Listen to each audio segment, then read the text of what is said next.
Good morning students. Good morning ma'am. चलिए, आज हम लोग हमारे साइंस का जो नेक्स्ट चैप्टर हम चैप्टर 4 पढ़ रहे थे उसको हम लोग कंटिन्यू करेंगे। ओके,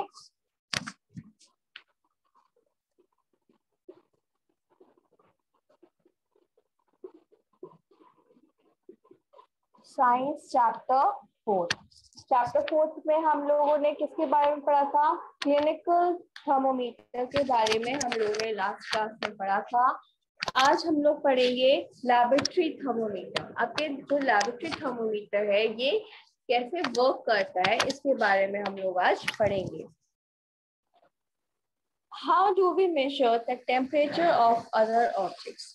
तो क्लिनिकल थर्मोमीटर में हमने पढ़ा था, जो क्लिनिकल थर्मोमीटर होता है वो किसको मेजर करता है? ह्यूमन बॉडीज के टेम्परेचर को मेजर करता है। अब जो लेबोरेटरी थर्मोमीटर है वो कैसे बाकी के ऑब्जेक्ट्स के टेम्परेचर को मेजर करेगा वो हम पढ़ेंगे। For this purpose, there are another thermometer. जब हमें जो आपके बाकी के ऑब्जेक्ट्स हैं उनके टेम्परेचर को चेक करने के लिए हम क्या करेंगे? सेकेंड थर्मोमीटर का यूज करेंगे और वो है laboratory thermometer. One such thermometer is known as the laboratory thermometer. The teacher will show you this thermometer. Look at it carefully and note the highest and the lowest temperature it can measure. The range of the laboratory thermometer is generally -10 degrees Celsius to 110 degrees Celsius. तो laboratory thermometer का जो range होता है वो कितना होता है? -10 degree Celsius to 110 degree Celsius तक होता है। And also as you did in the case of the clinical thermometer, जैसे कि आपने क्लिनिकल थर्मोमीटर में देखा था उसका जो रेंज था वो 35 degree Celsius to 42 degree Celsius होता है। लेबोरेटरी थर्मोमीटर का रेंज होता है -10 degree Celsius to 110 degree Celsius.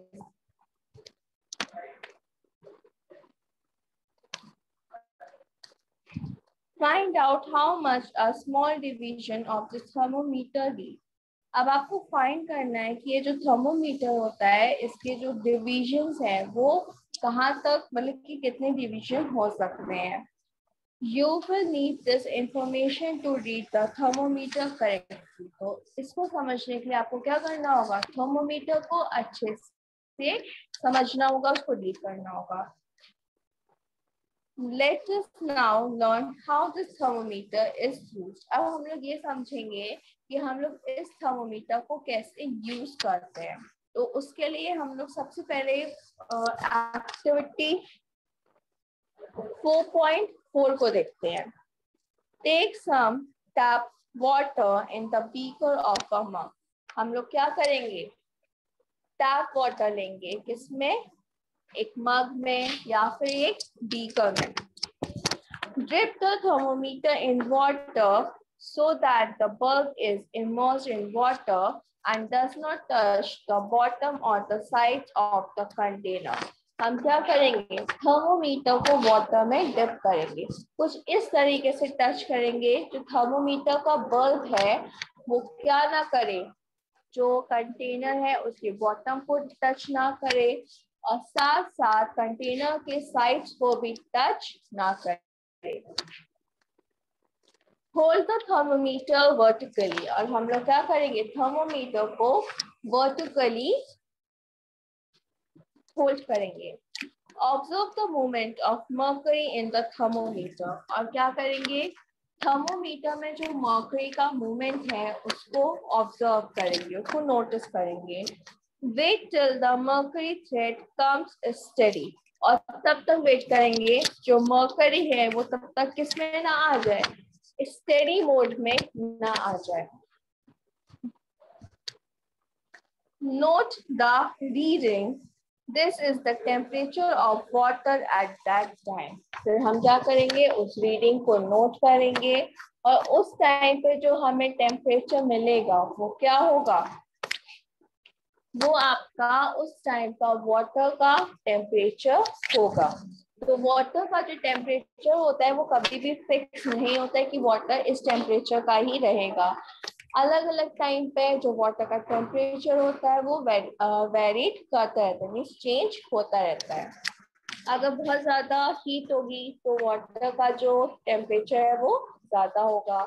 अगर कम है, ठंडा है, तो वाटर का जो टेम्परेचर होगा वो क्या होगा, लो होगा।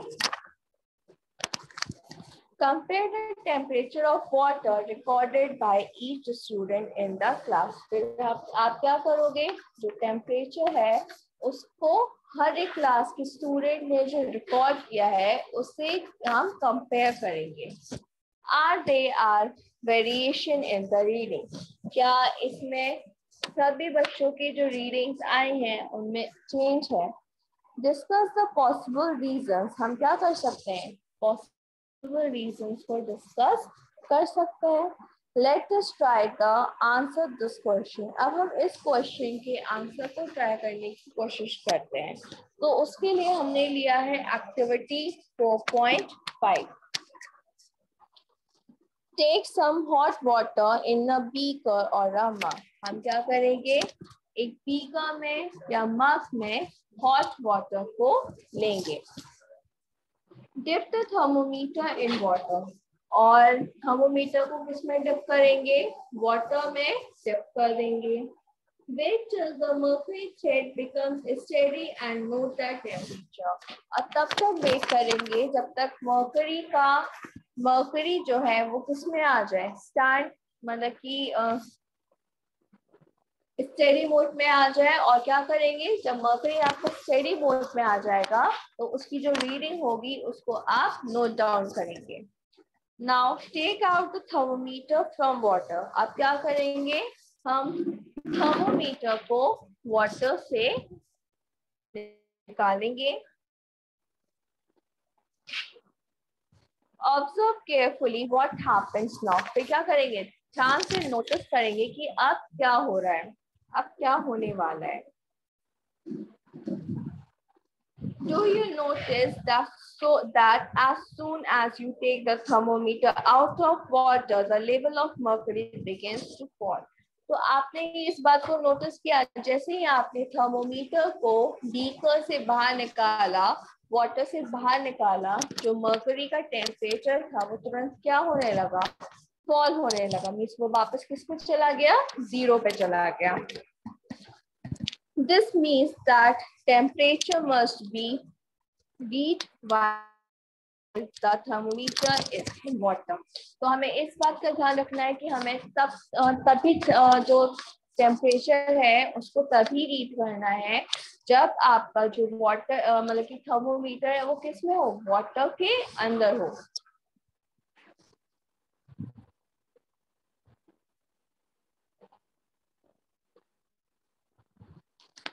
You may recall that while taking your own temperature, you have to take the thermometer out of your mouth to note the reading.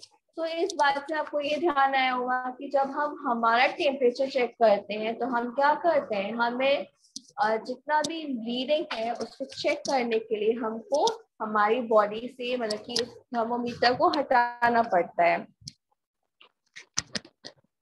Can you then use laboratory thermometer to measure your body temperature? तो क्या हम हमारे body temperature को major करने के लिए laboratory thermometer का use कर सकते हैं?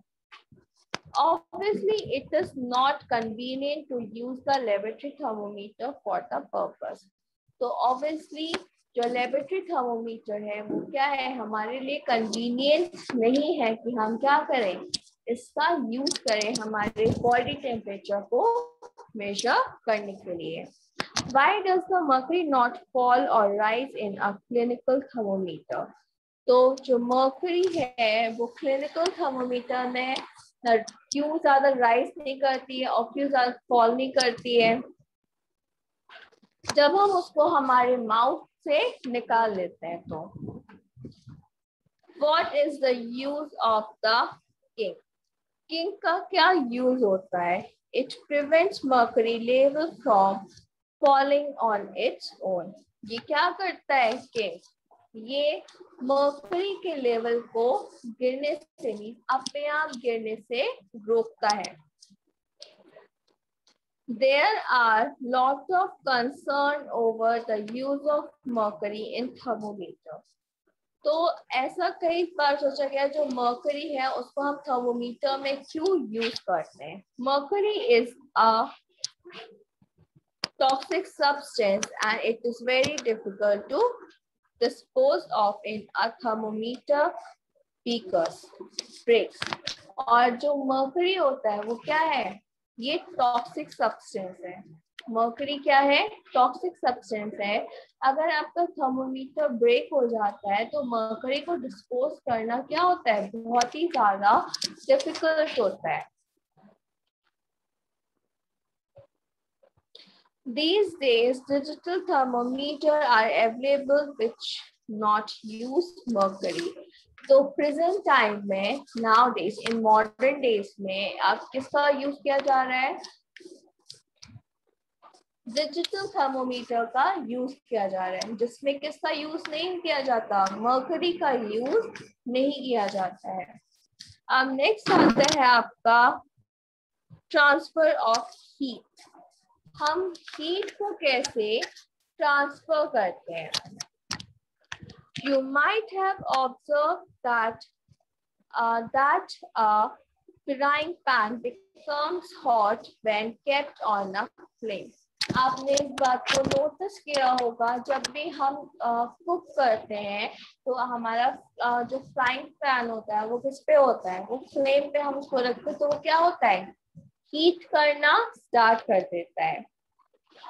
It is because the heat passes from the flame to the utensil. क्यों? क्योंकि जो हीट होती है वो क्या होती है? फ्लेम्स में से यूटेंसिल्स में पास होती है। When the pan is removed from the fire, जब हम पैन को फायर में से रिमूव करते हैं, it slowly cools down. तो वो क्या होता है? धीरे धीरे ठंडा होना स्टार्ट हो जाता है। Why does it cools down? ऐसा क्यों है? जब हम इसको पैन को हीट पे से हटा देते हैं तो वो ठंडा क्यों होने लगता है? The heat is transferred from the pan to the surrounding. इसलिए ऐसा इसलिए होता है, जो हीट पैन में जो भी हीट प्रेजेंट होती है वो कहाँ ट्रांसफर होनी स्टार्ट हो जाती है? उसके सराउंडिंग में ट्रांसफर होनी स्टार्ट हो जाती है। So you can understand that in both cases. तो आप समझ सकते हो, दोनों केसेस में समझ सकते हो, the heat flows from hotter object to a colder object. जो heat होती है वो कैसे flow करती है? hotter object से colder object में flow करती है। In fact, in all the cases, heat flow from the hotter object to a colder object. अगर आप देखेंगे तो ऑलमोस्ट सभी केसेस में जो हीट होती है वो क्या होती है? हॉटर ऑब्जेक्ट में से कोल्डर ऑब्जेक्ट में ट्रांसफर हो जाती है। How does the heat flow? अब ये हीट कैसे फ्लो होती है इसको मैं समझाते हैं। उससे पहले ये देखिए,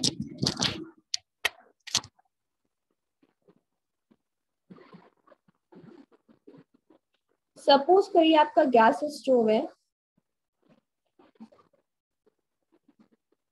और इसके ऊपर आपने रखा हुआ है फ्राइंग पैन। ओके, तब ये जो गैस स्टोव आपका बर्न कर रहा था तो जो हीट थी वो क्या हो रही थी? इन फ्लेम्स में से इस पैन में ट्रांसफर हो रही थी। तो ये पैन भी क्या हो रहा था? साथ में हीट हो रहा था। और जैसे ही आपने इस पैन को फ्लेम में से हटाया,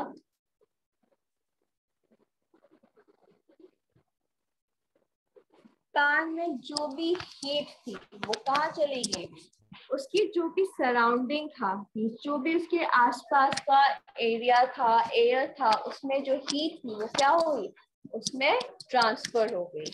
इसीलिए बोला जाता है कि जो हीट होती है वो हमेशा क्या करती है, हॉटर ऑब्जेक्ट में से कोल्डर ऑब्जेक्ट में ट्रांसफर होती है। तो हीट क्या करती है, हमेशा हॉटर ऑब्जेक्ट में से कोल्डर ऑब्जेक्ट में क्या होगी, ट्रांसफर होगी। तो इस एक्टिविटी को समझने के लिए हम लोग क्या करेंगे, सबसे पहले एक्टिविटी 4.6 को समझेंगे। टेक अ रॉड और flat strip of a metal. हम क्या लेंगे, एक रॉड लेंगे या फिर मैटल की एक स्ट्रिप लेंगे, से ऑफ एल्यूमिनियम और आयरन, या तो वो हम एल्यूमिनियम की लेंगे या फिर वो हम आयरन की लेंगे। Fix a few small wax pieces on a rod, और उसके साथ साथ उस रॉड में हम क्या करेंगे, वैक्स के स्मॉल पीसेस को भी रख देंगे, लगा देंगे। These pieces should be at nearly equal distance, और हमें इस बात का ध्यान रखना है कि ये जो वैक्स है ये क्या होने चाहिए, वैक्स पीसेस इक्वल डिस्टेंस पे हमें इनको लगाना है। Clamp the rod on a stand. हम क्या करेंगे, रॉड को क्लैंप, मतलब कि जो आपकी रॉड है उसको हम किसी भी क्लैंप पे लगा देंगे। Put one end of the rod in between bricks, और क्या करेंगे, हम रॉड के एक एंड को ब्रिक्स के बीच में रख देंगे।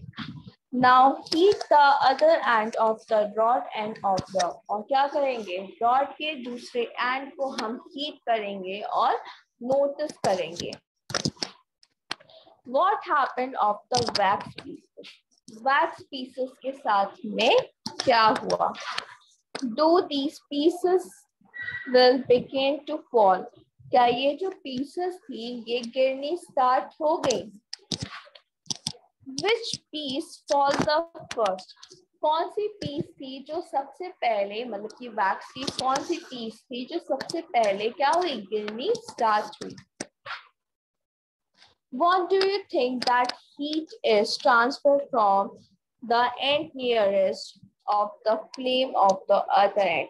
आपको क्या लगता है जो हीट थी वो कहाँ से ट्रांसफर होनी स्टार्ट हुई, जहाँ से फ्लेम बर्न कर रही थी वहां से ट्रांसफर होनी स्टार्ट हुई एंड तक।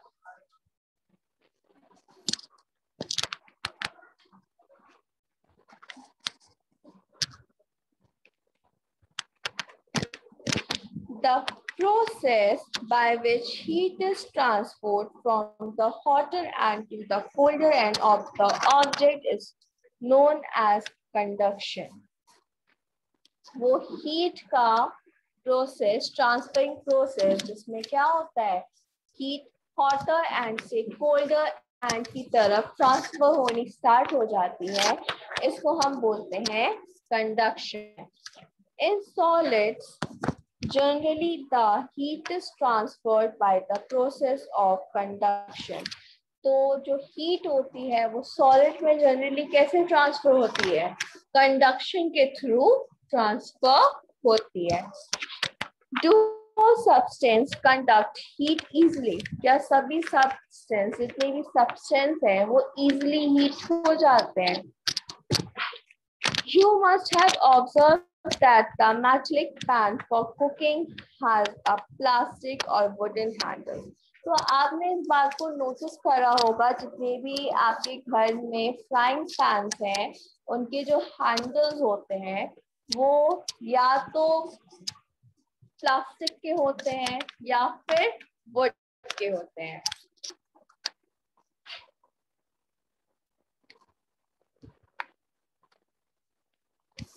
Can you lift a hot pan by holding it from handle without getting hurt?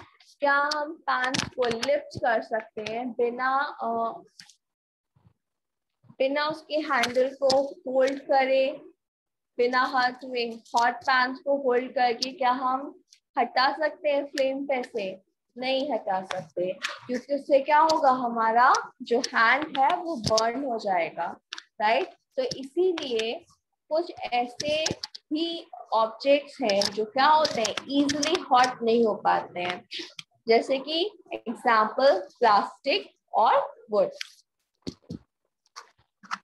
Now अब हम लोग डिस्कस करेंगे activity 4.7, heat water in the small pan और अ बीकर। हम क्या करेंगे, स्मॉल पैन और बीकर, बीकर में वाटर को हीट करेंगे। Collect some articles such as steel, spoon, plastic scale, pencil, divider। हम क्या करेंगे, कुछ चीजों को इकट्ठा करेंगे, जैसे कि हो गया आपका steel, spoon, plastic scale, pencil, divider. Dip one end of each in the article in hot water।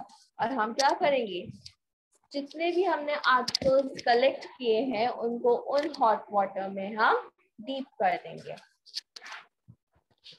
Wait for a few minute, और क्या करेंगे, कुछ मिनट्स तक वेट करेंगे। टच द अदर हैंड, और फिर जो सेकेंड हैंड है उसको हम टच करेंगे। Enter your observation in table 4.3, और आपने जो भी फील किया है उसको आप क्या करेंगे, टेबल 4.3 में लिस्ट करेंगे।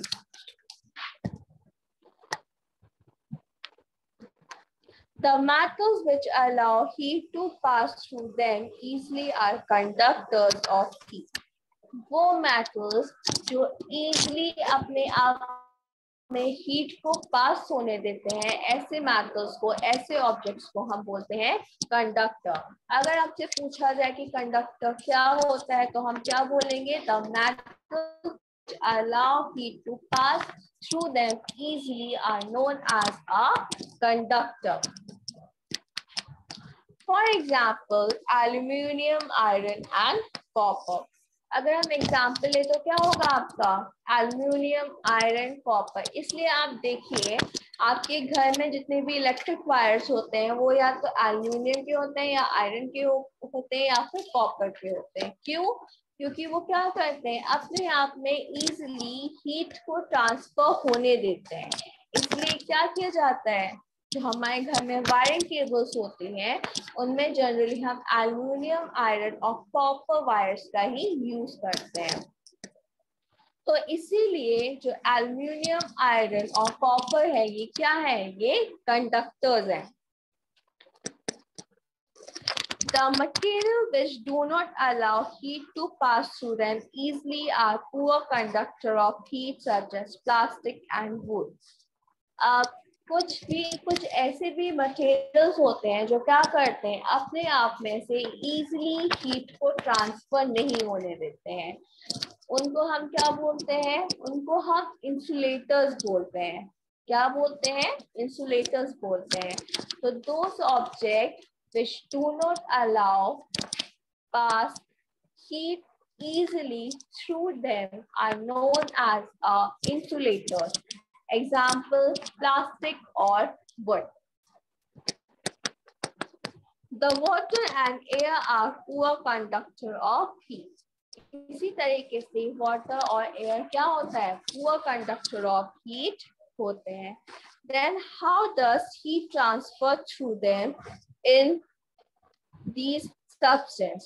तो इन सब्सटेंस में से जो हीट होती है वो कैसे ट्रांसफर होती है उसको हम पढ़ेंगे। तो एक्टिविटी 4.8 अब हम देखते हैं।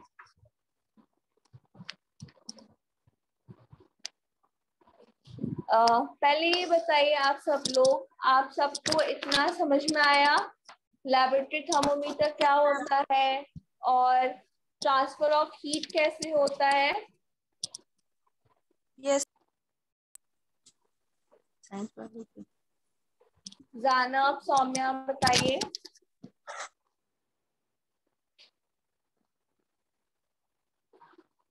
जानब, सौम्या बताइए, आपको इतना टॉपिक समझ में आया जो हमने पढ़ा था, क्लिनिकल थर्मोमीटर, लेबोरेटरी थर्मोमीटर और अभी जो हमने पढ़ा लेबोरेटरी थर्मोमीटर और ट्रांसफर ऑफ हीट, ये आप सबको अच्छे से समझ में आ गया ये टॉपिक, तीनों टॉपिक? बताइए बच्चों। कृति, सौम्या, जानव। यस मैम, आ गया। ओके कृति, जानव एंड सौम्या, आपको? Yes ma'am. ओके, तो अब आप लोगों को इनमें से कुछ क्वेश्चंस को पूछना है तो पूछ लीजिए, अगर कुछ डाउट है तो। अगर कोई चीज आपको नहीं समझ में आई है तो पूछ लीजिए अभी। सबको सब चीज समझ में आ गई? Clinical thermometer, laboratory thermometer, heat कैसे ट्रांसफर होती है, सबको समझ में आ गया? सौम्या, जानव, बताइए, आप सबको समझ में आ गया?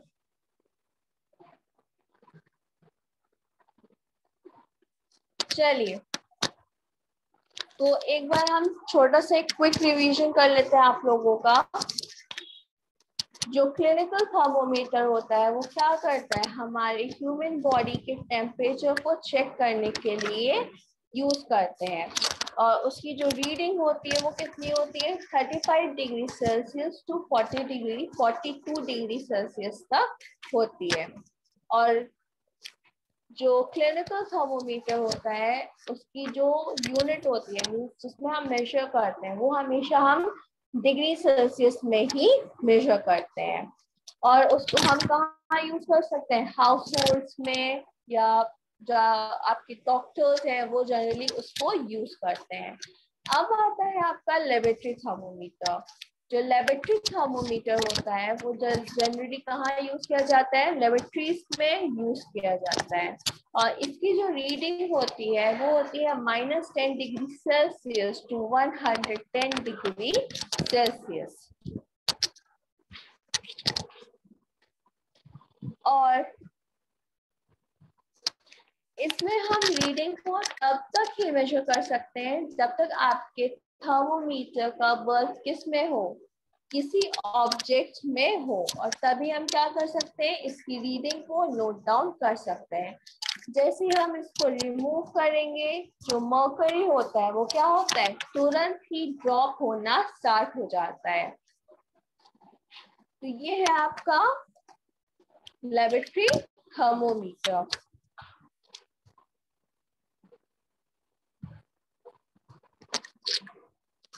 उसके बाद में हम लोग ने पढ़ा कि जो ट्रांसफर ऑफ हीट है वो कैसे होता है। जो हीट ट्रांसफर होती है वो हमेशा हॉटर ऑब्जेक्ट में से, मींस हॉटर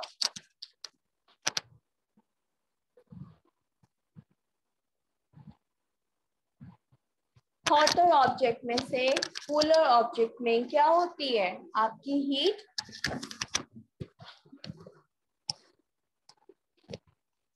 आपकी जो हीट होती है वो हमेशा हॉटर ऑब्जेक्ट में से ही कूलर ऑब्जेक्ट में ट्रांसफर हो जाती है। और जब हीट ट्रांसफर होनी स्टार्ट होती है उस प्रोसेस को हम बोलते हैं कंडक्शन। इस प्रोसेस को हम क्या बोलते हैं, कंडक्शन, जब आपकी हीट ट्रांसफर होनी स्टार्ट हो जाती है। जिन भी ऑब्जेक्ट्स में से हीट इजीली ट्रांसफर हो जाती है उनको हम बोलते हैं कंडक्टर्स।